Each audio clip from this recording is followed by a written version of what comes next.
各位傳媒朋友早晨，多謝大家出席今朝11點鐘嘅抗疫記者會。今日出席嘅除咗有行政長官之外啦，亦都有創新及科技局局長。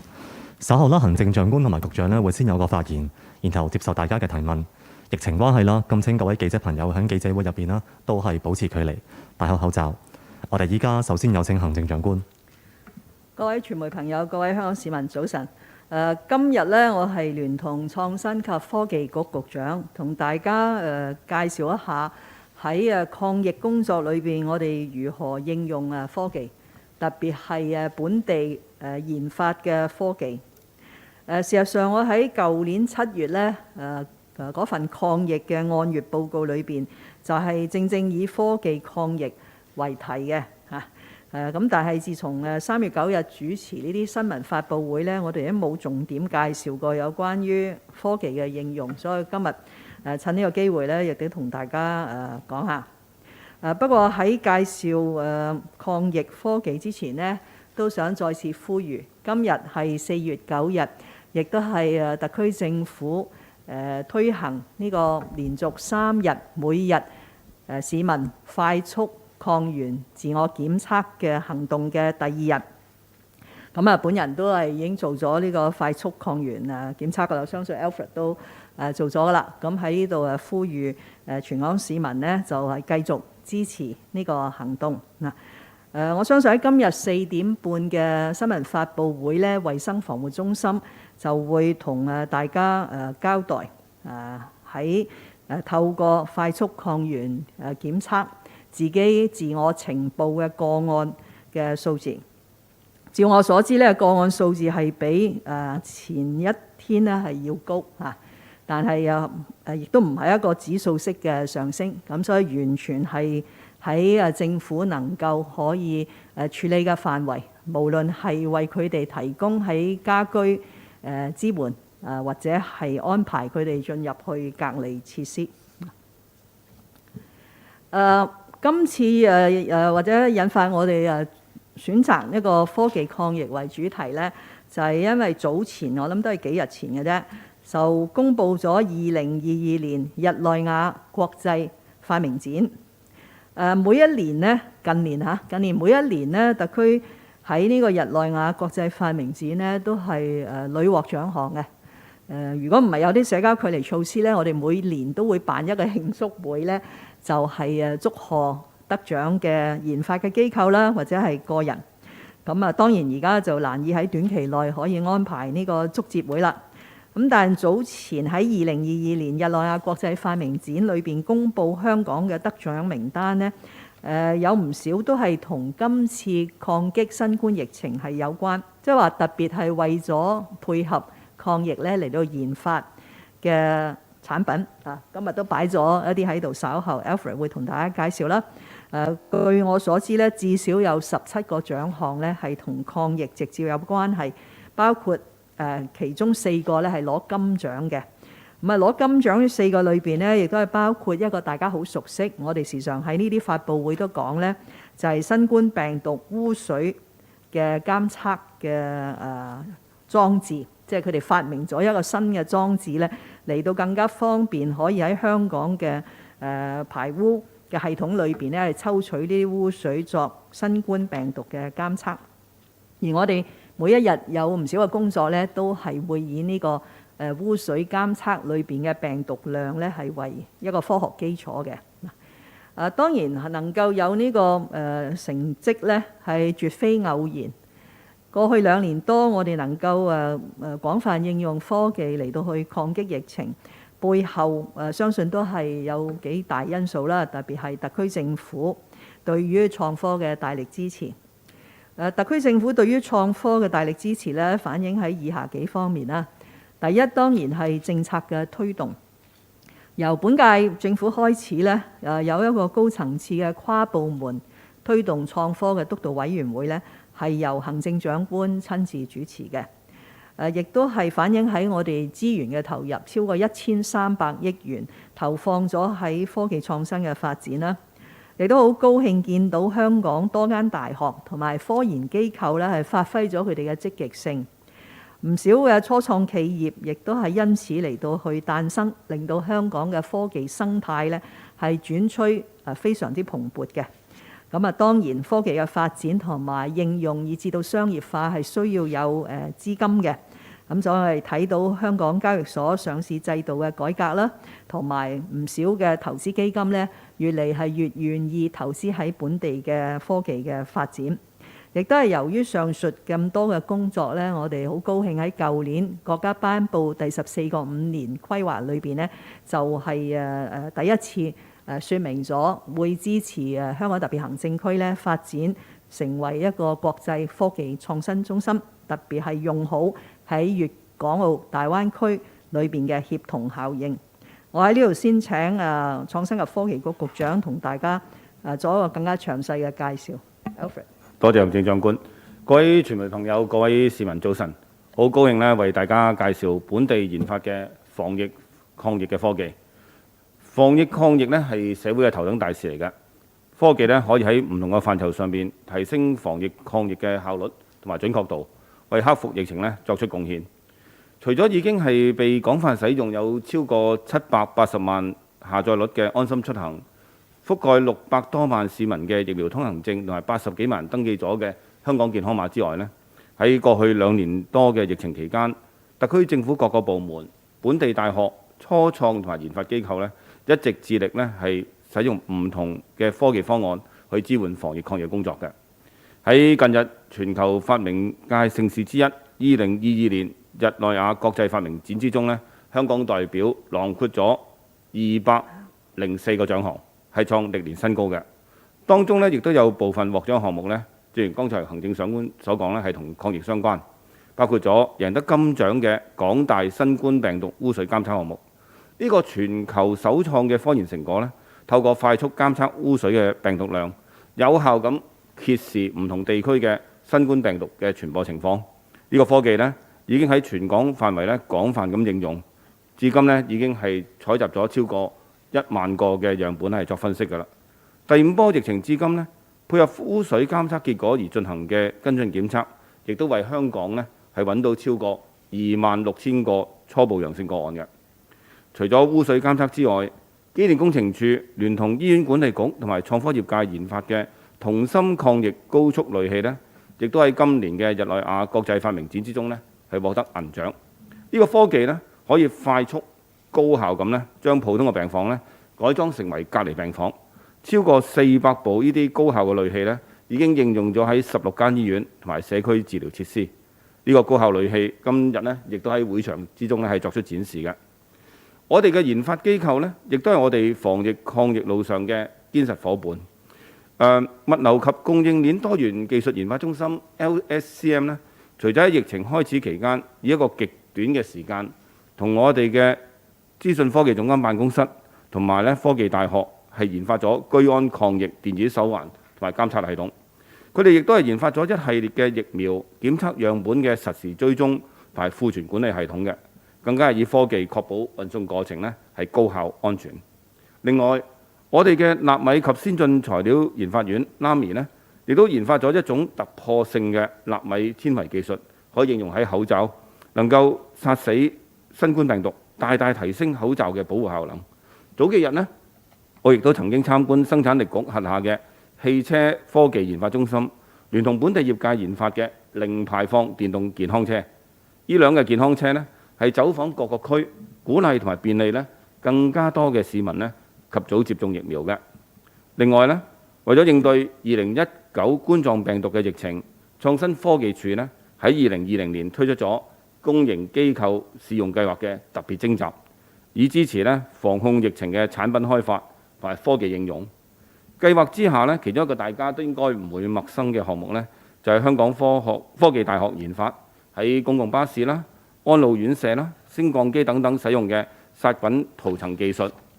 近日相關嘅技術已經推出咗新一代多層次嘅殺菌塗層，可以持續5年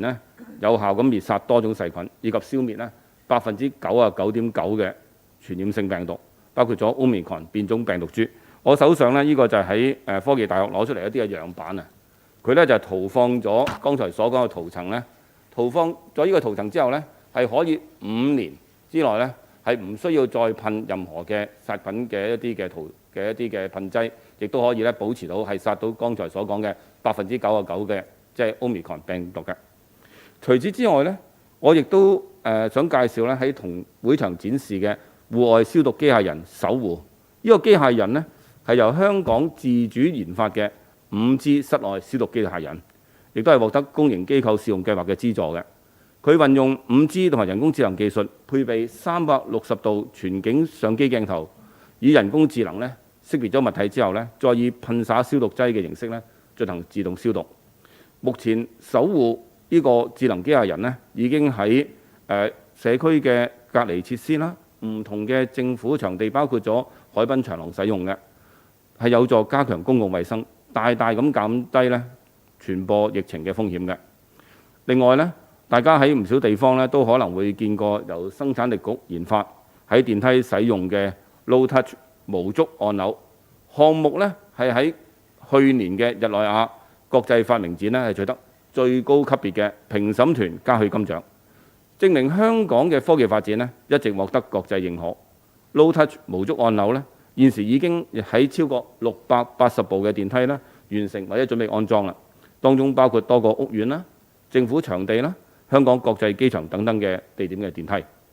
公營機構試用計劃咧特別徵集，共有63個項目咧係獲得批准嘅，總資助額超過1億200萬元。創新科技署呢亦都整合咗由我哋多個創新伙伴機構推薦嘅300多個創科業界嘅防疫抗疫產品同埋服務，鼓勵各個政府部門呢以科技抗疫。喺疫情初期，一眾業界朋友合力呢喺非常之短嘅時間之內呢，亦都開發咗互動地圖儀表板，為公眾提供有關疫情嘅最新資訊。至今呢，呢個平台呢已經錄得超過7000萬次嘅瀏覽。另外一眾創科義工呢，亦都喺早前呢推出咗線上嘅抗疫資訊平台疫安通，整合各項最新嘅防疫抗疫資訊，方便市民呢一站式咁便覽嘅。作為創新及科技局局長，我好高興呢啱啱係有機會為大家介紹香港嘅防疫抗疫嘅科技嘅例子。呢啲嘅例子呢，其實只係眾多防疫抗疫科技嘅一小部分。大家都可能留意到啦，呢啲科技嘅研發過程都係有得到政府嘅支持嘅，包括咗直接嘅資助，或者公營科研機構嘅參與，就或者係得到政府咧提供場地或者係設施咧作為試驗嘅場景嘅。事實上，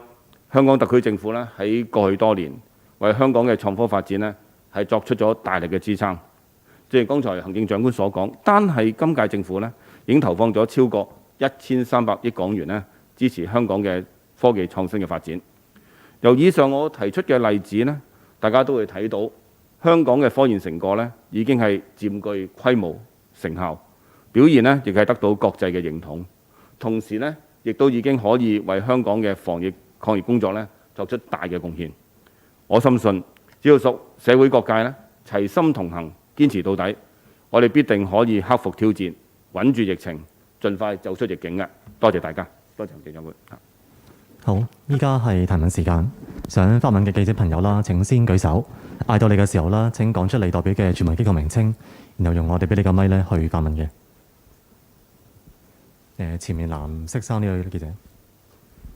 Hello, two questions from the South China Morning Post. The first question is concerning the voluntary RAT test. We'd like to ask the government about the statistics. How many infection cases yesterday does the government believe originate from the voluntary RAT test yesterday? And also, we are also aware of some cases of people haven't done the test yet, especially some elderly and those living in the subdivided flats. So what are the remedies for the government to help these people to do the test? We are also aware of cases of some people living in hotels as serviced apartments do not get the service specs to do the voluntary RAT test. So what are the ranges for the government to help provide these people with RAT test kits? And the second question is about vaccination rate. As we are aware that the vaccination rate for children remains low. So what are the measures will the government take to boost this vaccination rate? And how will the government encourage parents who are still hesitant to let their children be vaccinated get the vaccines? Thank you. Thank you for the two questions. We have started a 3-day daily RAT, that's rapid antigen test, yesterday. And I have made repeated appeals that every member of Hong Kong community should participate in taking the RAT for the very good objectives of helping the government to have a better picture. It's like a snapshot of the overall infection situation in Hong Kong, which I'm sure will be beneficial to our formulating the next stage of anti-COVID-19 policies.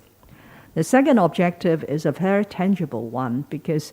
particularly for the Omicron variant, a very large percentage of the infected persons do not have symptoms. So they may not know that they have been infected. So if they don't know that they have been infected and they went around the community or have very close contacts with the family members, this would sort of help the virus to spread. So we have made this a very strong urge that for either one of the objectives, people of Hong Kong should take an active part in the RAT exercise. In order to make sure that people will easily and readily participate, the government has done a lot of things to make sure that everyone will have a good supply of the RAT kits. So we spent a week to pack all these 3.5 million anti-epidemic service bags. We spent a few days to visit the households in order to distribute the bags. According to my latest data, we have already distributed 3.1 million bags to 2.7 million households in Hong Kong. But we all know that sometimes the people will not be at home and they may miss our distributing team. So we set up throughout the territory 89 supplies stations in order to enable the households, individuals to collect their service bag, and also for those who just want to walk in and collect more RAT kits. This 89 stations started to operate on the 7th of April, and according to my data, we have already distributed an additional 92,000 service bags and an additional 270,000 RAT kits. So these are all the work that we have done in order to encourage people to take part. But at the end of the day, this is voluntary. So we cannot guarantee how many will participate. Actually, by now, you should know that even if it is mandatory, just like the restriction testing declaration that we are still doing every day in individual buildings, there are still non-compliance cases ranging from 1% to 3%. So this is the Hong Kong society. People treasure a lot their freedom to do one thing or to do another thing. But the government will never give up. We will continue to encourage, to persuade, and make it easy for people to participate. That's why at the very beginning, we already said that for those who are unable to read the instructions in English, we have APIs, 1-minute videos. We show at the various housing estates how to do this RAT test. So these are the work that we have been doing. And for people who live in hotels or service apartments, or they are more than welcome to walk in any of the 89 stations to collect either a service bag or additional RAT kits to enable them to participate. Now, you asked about statistics. I do not have the exact figures in hand, except that I was told that by midnight yesterday, the number of self-declared positive cases based on the Center for Health Protection self-declaration online system was a figure higher than the preceding day. Because if you look at the figures over the last 2 weeks, whether it is the PCR test positive or RAT test positive, the two figures are coming down. So in the last few days or so, the two sources of positive cases put together would give a figure about 2,000 to 3,000 every day. So if we have not done this or encourage people to do this daily RAT test, one would expect the figures to continue to trend down, whether it is for the PCR or the RAT. But I'm now telling you that for this afternoon's announcement, as far as the RAT positive cases are concerned, it will be a figure higher than the preceding day. So that sort of illustrates that the daily RAT exercise does have its impact in identifying infected cases whom have not been identified because these people without symptoms, they would not go forward to do a PCR or a RAT test. But since you asked about statistics, I may as well elaborate on a figure that appeared in many of the newspapers' headlines this morning, that the figure of 30,000 that I mentioned yesterday. Now, this is a projection based on a study done by the Hong Kong University School of Public Health, what they call a point prevalence surveillance study. In other words, through a sample of 10,000 Hong Kong people and requiring them periodically to do the RAT test and report the result, that is the positive result, so that they can put together and give us a point prevalence. In Chinese, I think is 時點患病率. At that point in time, what is the infection rate in Hong Kong? So people who were tested positive in this exercise would be people who have been infected and self-declared to the Center for Health Protection, but they have not recovered. So if you put them through a RAT test, if their CT value is still quite low, that is the viral load is still quite high, they will give them the 2 lines. So they are still a positive case. The other part will be those, as I mentioned, they are asymptomatic, but having taken this RAT test, they discovered that they were positive. Now, the 30,000 figure was projected or estimated from the point prevalence percentage on the 6th of April, which was 0.56. So by applying this 0.56 percentage to the overall population of Hong Kong, that is 7.4 million people, and then assuming that about 1/4 of those will be infected, not yet recovered, the 3/4 will be freshly infected, then derive the figure about 30,000. You could do your own calculation.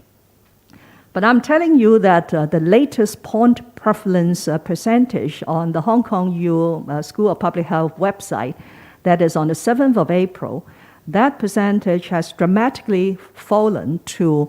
0.26, I think, is 0.26. So immediately, the projected figure of 30,000 yesterday would become 14,000 today. Okay? I hope you follow my calculations. And the 14,000, if we take the 1/4 and the 3/4, will give you what? About less than 10,000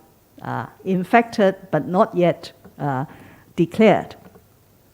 And there is also one thing that I discovered yesterday, that this 3/4 and 1/4 may not be very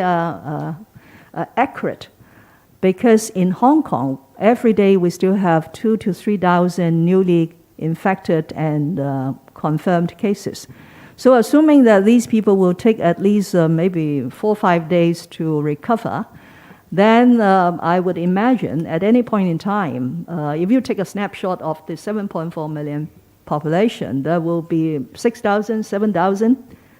people who were infected but not yet recovered. And putting the 6,000, 7,000 to the 14,000 I mentioned, it's not 1/4, it's almost half. So taking all these factors into consideration, one would not expect the daily RAT test to review a very high number of newly confirmed cases. So I want to give you this background because later this afternoon, you might receive a figure which was not very high, but actually we should be very happy with a figure which is not very high as a result of a daily RAT test, which means that the government will have plenty of capacity to take care of these newly infected cases, either in transporting them to the CIF, the Community Isolation Facility, or through ITB to distribute the service bags to them and arrange online medical consultation and so on. About your second question on vaccination, we are actually disappointed that it has reached a sort of level which is moving upwards very, very slowly, particularly amongst the children. I think population aged 3 to 11 with the first dose, as at 8 p.m. yesterday, was 62%. So a week ago, it was already 60. So this slow progress in children taking the vaccine is very worrying because the schools are about to resume face-to-face learning after the Easter holiday. I think yesterday, together with the Secretary for Civil Service and the Secretary for Food and Health, we have already elaborated on the many support measures that we have rolled out in order to promote and encourage vaccination. Particularly for children, we have special centers for children to take the jab. If you have visited one, just as I have done, which is in the Gleneagles Hospital, they have made the environment so pleasant. There's a lot of cartoons here and there so that children need not worry about taking the jab. But at the end of the day, this is for the parents. So again, I appeal to parents who have young children that they should arrange for their vaccination as early as possible. My experts, particularly Professor Lau Yulong and Professor Ivan Hong, because these two are clinicians. One is internal medicine, the other is pediatrics. So they looked after cases of infection, especially Professor Lau looks after children. So we have to trust him that although some said that the Omicron variant is mild, it could hit the child very, very seriously without vaccination. So I hope that we will all encourage and promote and urge the parents to get their kids vaccinated as early as possible. Thank you. 好，下一位記者提問。我左邊後排嗰位藍色口罩嘅女記者，呢位，唔該。你好，我係 TVB 嘅。想啱啱特首就透露咗話個陽性嘅情報數字係比琴日高啦。咁見到可能個疫情有機會上升翻嘅時候，個社交距離措施同埋復課係咪都會繼續翻呢？咁政府其實都有冇一個指標，就話升幾多先至唔放寬，又或者係升幾多日先至唔會階段式嘅放寬呢？咁亦都見到其實一日升咁多嘅時候，係咪即係證明咗都好多人做呢一個快測呢？咁亦都有人因為咁樣而呈報咗，係咪都揾到一定嘅隱形患者啊？唔該。首先呢，就具體嘅數字呢，衛生防護中心喺度整理緊嚇。我頭先只係預先話俾大家聽呢，就呢個4月8號嗰日。鼓勵全港市民去做呢個快速抗原檢測呢，係有成效嘅。因為如果唔做呢，一般嘅發展呢，佢應該係無論係核酸檢測或者係快速抗原檢測而呈陽性嘅個案會持續下降。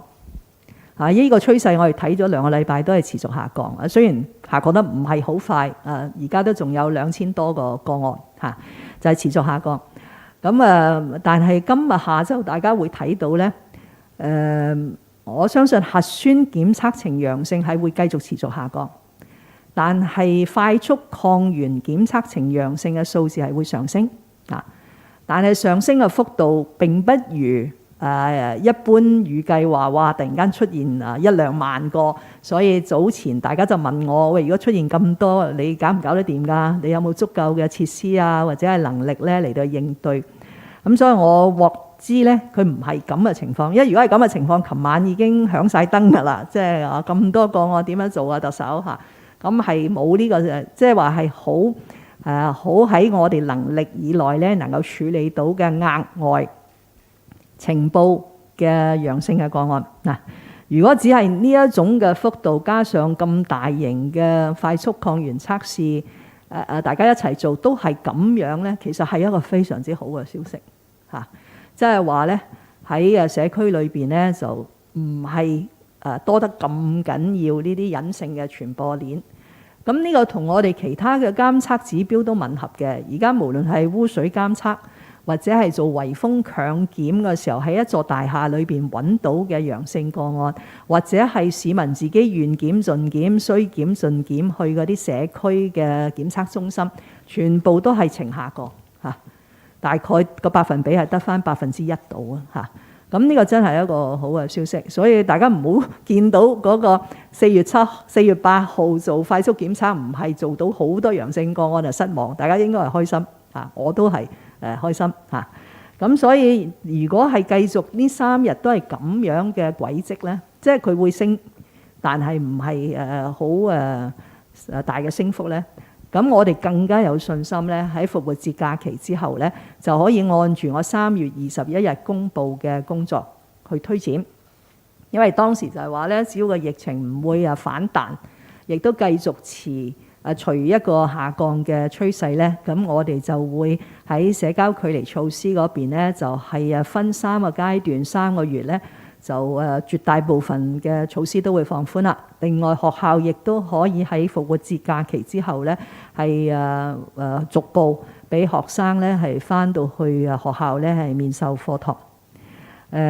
我覺得處理呢個疫情咧，用呢一種嘅科學嘅方法係好過去用1個數字啊！即係你話要跌到幾多咁啊，又要做返轉頭，因為有好多因素嘅嚇，我哋又要考慮社會嘅接受嘅程度啦。譬如復課又要考慮對小朋友，如果再唔復課嗰個傷害啦。咁所以永遠都係一個不斷咁喺度平衡嘅工作。不過有一個數字咧，我都想提出咧，就係我已經做咗呢個每日嘅發佈會咧，就係足足1個月啦。咁咧就如果我哋嘅數字下降到去每日3位數字咧，我打算就係結束呢個每天嘅新聞發佈會。我仍然好樂意見大家去談各方面嘅問題，但係恐怕大家都好悶啊，亦都唔係好多嘢問關於抗疫。咁所以我希望早啲喺呢個場合消失啦，即係話香港嘅疫情咧已經係繼續受到控制。咁啊，每日嘅公佈嘅數字咧已經係跌穿咗係1000，係一個3位嘅數字。多謝。好，跟住下一位記者提問。我嘅右手邊前邊藍色衫嗰位記者。兩位你好，香港01㗎，想問下有關呢落馬洲河套區應急醫院嘅問題。咁有傳媒呢就指出有醫管局成員前往醫院嘅時候呢係被拒絕，同埋要求佢出示綠色健康碼啦。想問下事件係咪屬實呢？政府有冇了解過發生咗咩事呢？另外呢都想跟進翻而家疫情緩和啦，想問下政府仲會唔會用河套區嘅應急醫院呢？另外，即係都見到確診病人減少啦，想了解翻政府咧係會點樣處理而家嘅隔離設施，包括係位於唔同地方嘅方艙醫院啦，同埋檢疫中心嘅。即係政府會唔會即係考慮縮減翻個規模啊？定係會將呢啲隔離措施就設施放翻喺度，好似空置咗咁樣呢？唔該。首先呢，就必須有藉呢個機會呢，係非常感謝中央人民政府廣東省政府、深圳市政府咧，為我哋今次第5波疫情提供咗大量嘅支援嚇，就包括你提呢個喺落馬洲河套區嘅應急醫院嚇。咁但係顧名思義啦，佢係一個應急嘅醫院嚇。咁就係當我哋自己嘅醫院管理局嘅醫院嘅設施咧冇辦法可以應付而家嘅疫情嘅時候咧，就要啟動呢個應急醫院。而早前同中央講咧，由於我哋嗰個人手已經好緊張，咁所以整個嘅應急醫院咧，由佢個建造，即係個建築過程啦，裏邊嘅儀器嘅配置啦，到第日嘅營運呢，都係希望能夠係內地支援嘅，即係話呢，同舊年交付俾我哋喺大嶼山嘅臨時醫院，即係而家叫做北大嶼山醫院香港感染中心係唔同嘅。當時係交付嘅，即係起好之後，用香港嘅標準，香港嘅建築團隊起好之後呢，係交俾醫院管理局去營運嘅。但係呢個深圳河套嘅應急醫院呢，就係當時一直都係話係由內地嚟到去幫我哋興建同埋營運。咁所以呢，就目前呢，就係未去到呢個營運，雖然部分呢已經係交付咗，但係未去到呢個營運。我都冇機會去過，所以我唔係好知道究竟即係咩人咩拒絕嚇。咁但係事實上特區政府嘅團隊呢，包括發展局、包括食物及衛生局，以至醫管局呢，都一直係喺個對接嗰個會議嗰度嘅，因為我哋都要知道究竟嗰個興建啊或者裏邊嘅配置呢係點樣嚇。如果有醫管局嘅董事局成員要去，都要睇時間係咪方便啊嘛嚇。呢個唔係一個權利可以行入去嘅地方啊，尤其是呢，整個落馬洲河套區呢係受到緊急法嘅規例係賦予佢可以凌駕咗香港嘅法律呢，嚟到係加快嗰個建築同埋嗰個建設嘅工程嘅。就第二條題目都答咗㗎啦，就係咩時候用？有需要嘅時候呢就會用啦嚇，因為係一個疫情嘅期間，尤其是經過第5波疫情呢，我哋發覺能夠有多啲嘅備用嘅能力呢係需要嘅。呢個亦都係等於我哋香港喺出現第3波嘅時候呢，就中央援建咗一個臨時醫院，即係剛才講喺大嶼山嘅800病床。喺舊年2月交付嘅時候呢，其實個疫情都已經下降到得返好少。但係我哋都係擺咗喺度，亦都有醫管局嘅基本嘅員工咧喺度營運。但曾經有時候，我諗佢真係可能得幾十或者10個人病人喺度嘅啫嚇，因為都嗰陣時都冇本地個案，都係一啲輸入嘅個案。但係佢而家就發揮咗個好嘅作用啦。咁所以應急醫院咪就係愛嚟，即係如果仲有事情咧，就係應急。尤其是咧有啲誤會啊，曾經有一篇報道話，因為要建呢個應急醫院咧，就影響咗薛局長嗰個落馬洲河套區嘅深港創新科技園。呢個並不正確，因為嗰塊地好大嘅87公頃，而家用嚟應急醫院嗰部分咧喺東邊嚇，但係我哋首期嘅港深嘅科技創新園咧係喺西邊嚇，係近落馬洲嗰邊嘅，咁所以冇影響嘅。啲大樓就係起緊嘅，完全都係起緊嘅嚇，所以必須要作呢個澄清嚇。就跟住嗰個問題呢，就係如果個疫情再受控，啲個案就下跌，咁需要進入去社區隔離設施嘅感染人士呢，就越嚟越少。咁點樣處理呢啲社交距離社交嘅隔離設施呢？目前嚟講咧，屬於呢一類叫社區隔離設施，即係 community isolation facilities 咧，有幾大類嘅。第一類當然係中央援建呢喺6幅嘅土地上邊援建嘅，包括元朗嘅潭尾啊、青衣啊、諸如此類啦嚇。咁嗰度咧都係有5000幾個單位，2萬個病，有2萬個床嘅。呢個係一類。第二類咧就係當然係我哋自己嘅竹篙灣。同埋係鯉魚門公園嘅度假村啊。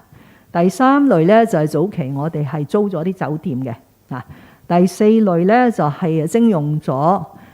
2條屋邨、3座大樓，同埋徵用咗2個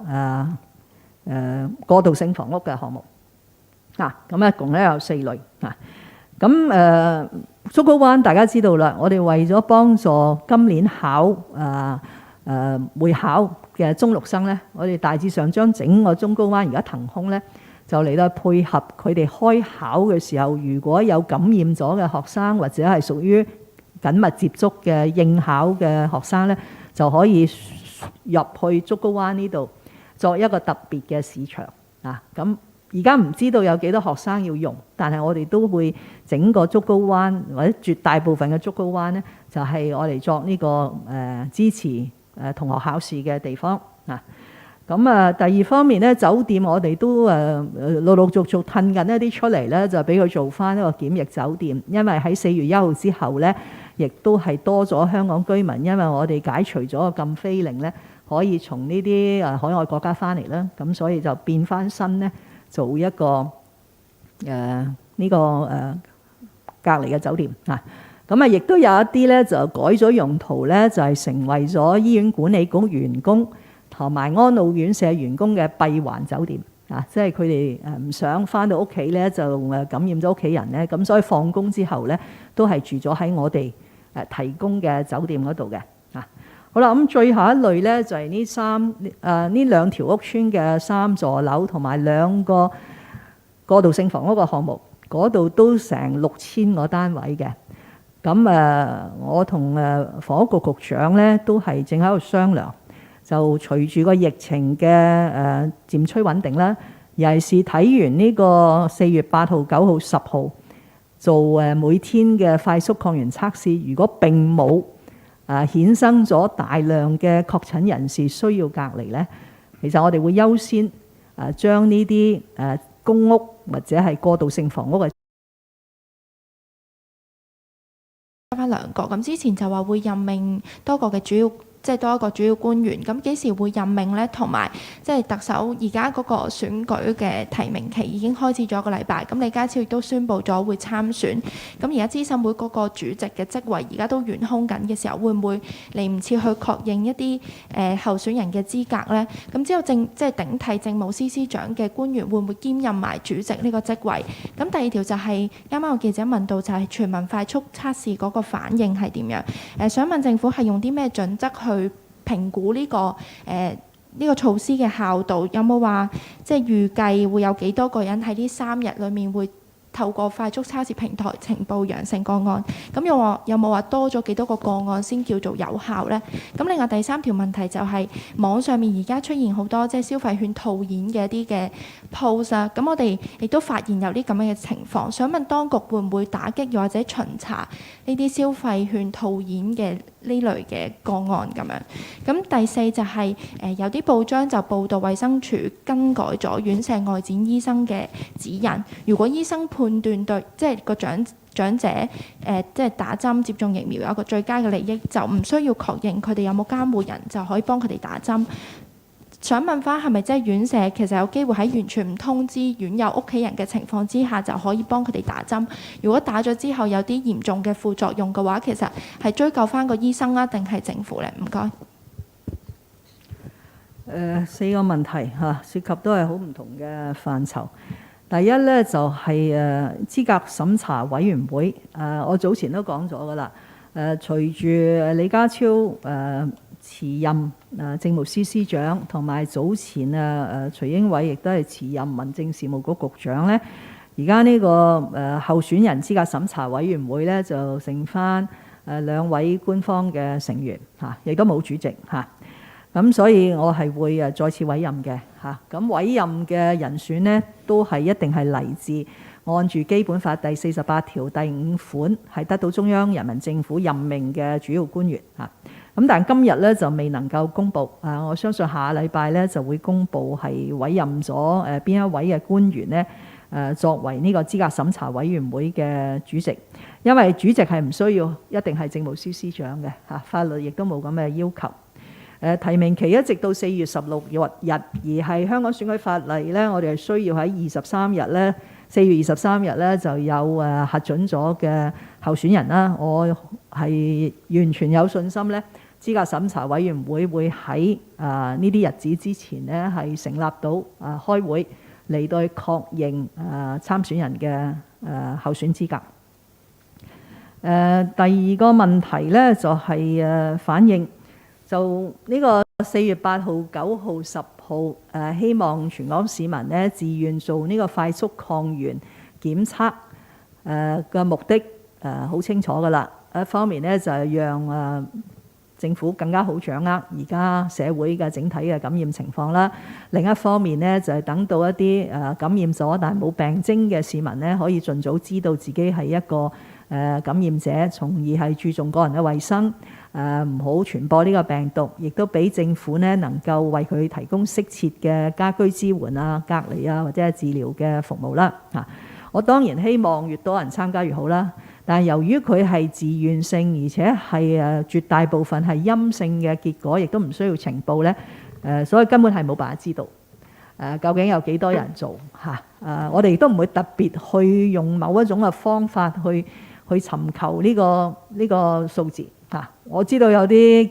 傳媒就喺街問啦嚇，或者係打電話問啦嚇，或者喺某一啲嘅群組去問啦嚇。咁但係都唔係一個好科學化嘅做法啦嚇。事實上問完亦都係唔係好有作用嘅。我哋其實就係要多啲人做咁解啫。多啲人做嘅好處咪令到我頭先講嗰個掌握感染情況，即係嗰個幅相啊。如果係一幅即影即有相，嗰幅相係會靚好多，就會完整好多嚇。亦都等更加多感染咗但係冇病徵嘅人咧，可以更加早咧被識別到出嚟嗱。咁但係我掌握嘅數字咧就係4月8號進行咗呢個即日嚇，但因為佢有24小時呈報啊嘛，咁所以呢個未必已經係今日下晝4點半公佈，因為快速抗原測試成功呈報嘅陽性個案未必係完全反映喺4月8日做咗快速抗原測試嘅市民而呈陽性嘅整體嘅結果嘅嚇，因為佢有24小時咧嚟到去呈報，但係只要佢俾我哋一直見到嘅下降趨勢咧，唔係喎，係上升，咁即係話透過呢個嘅行動咧係多咗人俾我哋識別咗出嚟，咁於是對我頭先講嘅兩個嘅作用咧都係會有一個積極嘅作用嗱，但當然個作用越大，就係要靠越多人咧嚟到去參加啦。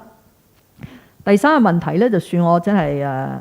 冇辦法好有權威咁回答啦。究竟攞咗呢個消費券喺網上進行某一種嘅形式嘅交易或者套現是否違法？我請你向財政司司長辦公室咧嚟到查詢。第四嗰個工作咧係喺我哋核心小組詳細傾嘅，因為院舍嘅接種嘅長者個比率咧就一直都唔係好高。但係第5波疫情正傷害到最多嘅呢，就係院舍嘅長者超過一半嘅離世嘅長者呢，都係嚟自安老院舍。咁所以我哋儘管由舊年開始已經不斷呼籲安排催促，但係都係唔係好成功咁提升到院舍長者嘅接種率，從而可以減低呢一次嘅傷害。咁但係都要做都唔應該放棄，因為第6波會嚟，第7波會嚟，咁所以一定係爭取爭分奪秒咁咧，希望能夠喺院舍嗰度多為長者嚟到接種照聶德權局長昨天講咧，而家喺院舍裏邊應該60%係接種咗第1劑。我哋喺呢個月咧，亦都會再次係外展隊咧係出動2次去呢啲院舍探訪。個目的咧就係為嗰啲可以接種第2劑嘅長者咧同佢接種，為嗰啲早前因為確診咗而未能夠接種嘅咧，過咗嗰個一定嘅時間嘅距離咧又可以接種嚇，咁做呢個工作。但係你都聽到啦，喺有一個好少嘅百分比，我希望而家係細過5%啦，就係因為佢嘅家人反對，佢嘅家人係書面反對為佢嘅院舍嘅長者咧係接種。咁但係我哋喺核心小組研究咗咧，呢個所謂家人反對同一個醫生專業去判斷對佢嘅病人嘅最佳利益，應該有一個平衡嘅睇法嚇。咁所以因為醫生係救急扶危噶嘛，醫生喺佢哋嗰個係咪都有個誓言嘅説法咧，都係要 act in the best interest of the patient。咁所以佢去睇咗一個長者院舍院舍嘅長者，佢覺得為佢打針係冇醫療嘅原因係唔得嘅，咁所以一定係要同佢打針，就令到佢咧，如果係日後感染咧，都唔會有重症，都唔會有死亡。呢個係醫生我認為佢哋嘅專業必須做嘅事嚇。咁所以如果呢個長者唔係有一個真係法律上嘅監護人，係書面反對，咁我哋就覺得醫生嘅判斷應該係更加被重視，從而為呢個長者打針嚇。呢個唔係改變咗個政策，係釐清咗一啲嘅考慮，等到所有醫生即係有所遵從，就唔需要個別醫生呢到時話啊，我係咁樣做，原來另一個醫生嘅判斷唔係咁，政府你亦都冇乜睇法，咁就對啲醫生唔係好公道啦嚇。咁所以就我哋呢個衛生署俾外展醫生嘅指引呢，都係咁樣討論出嚟嘅嚇。我覺得即係每日醫生醫病人，佢都係會有一啲嘅風險㗎啦。即係如果病人喺個診治之下出現咗咩情況嚇，咁所以我覺得唔需要擔心。尤其是佢哋今次參與呢，係一個政府嘅疫苗接種計劃。如果你留意呢，我哋喺第599章應該係為醫生都作咗一個全面嘅保障㗎啦嚇，因為呢啲疫苗都係我哋提供，整個計劃都係一個政府嘅計劃。